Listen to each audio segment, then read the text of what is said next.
That's planet Nibiru, bro. That's planet Nibiru. That's not the moon. It's not the sun. That's planet Nibiru. We're fucked.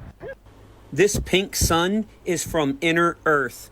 They try to keep inner Earth and flat Earth people fighting with each other, but it's a mixture of both. The next coming reset may be the largest and most important of all time and is often referred to as the plasma apocalypse or pole shift.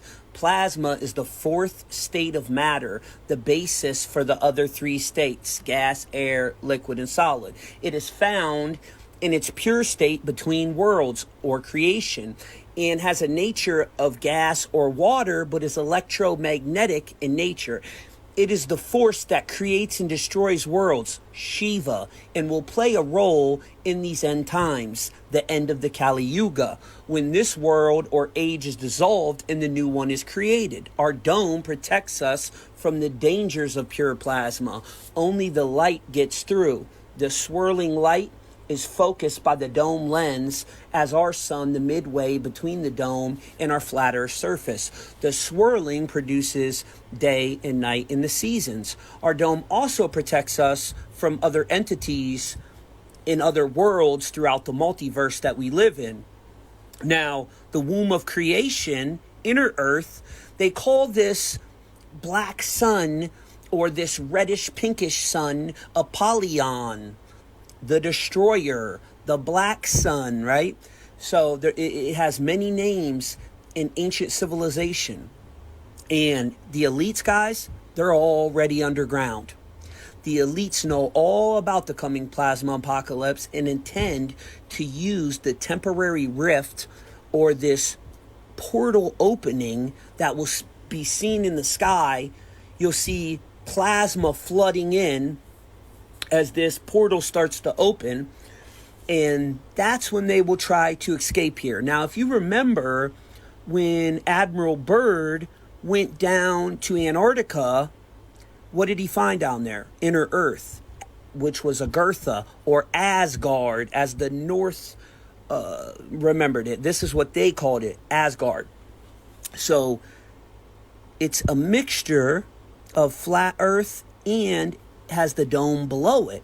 We will start to see this portal open in the sky. And like I said, that's why they called Nibiru, the oldest symbol for it is a cross. It was called the crossing because it's when this portal opens in the sky, it punches a hole through the firmament, and this is when these entities can cross over. Angels, fallen angels, aliens, whatever you want to call them. The elites will take this time to launch off in their rockets. This will be the only time they can get past the firmament because they ain't never been past it yet. And it's in this 138-year reset that Archaics talks about, which we're interviewing him in 2 days. Now, we're starting to see this more and more. All experience weightlessness. They will all float. You'll float too. And depending on where you are, you'll probably get sucked up into the sky. It's happened before. It's going to happen again. Here's why. The weather on Earth is created by pressure, commonly known as pressure systems. Because the Earth is a giant magnet, there's a gigantic magnetic force, commonly called the magnetosphere, wrapped around it, pushing diamagnetic gases like nitrogen back towards the Earth, acting as a container to keep the pressure in. Extreme pressure will be found in the places where the force field exists, leading to crystallization of nearby gases.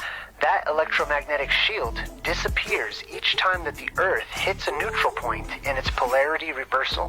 When the pressure under that barrier is released, the Earth's electromagnetic field allows the stored pressure to be moved to the North Pole, where it will leave our world depressurizing the Earth. As the Earth rapidly depressurizes, a swirling vortex of cold wind develops, quickly creating the dark fog of a world storm.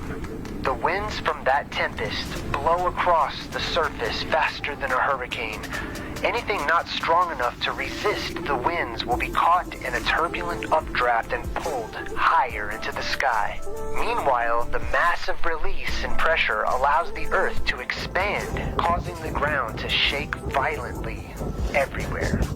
Epic vibrations worldwide emit extremely low frequency waves up into the sky.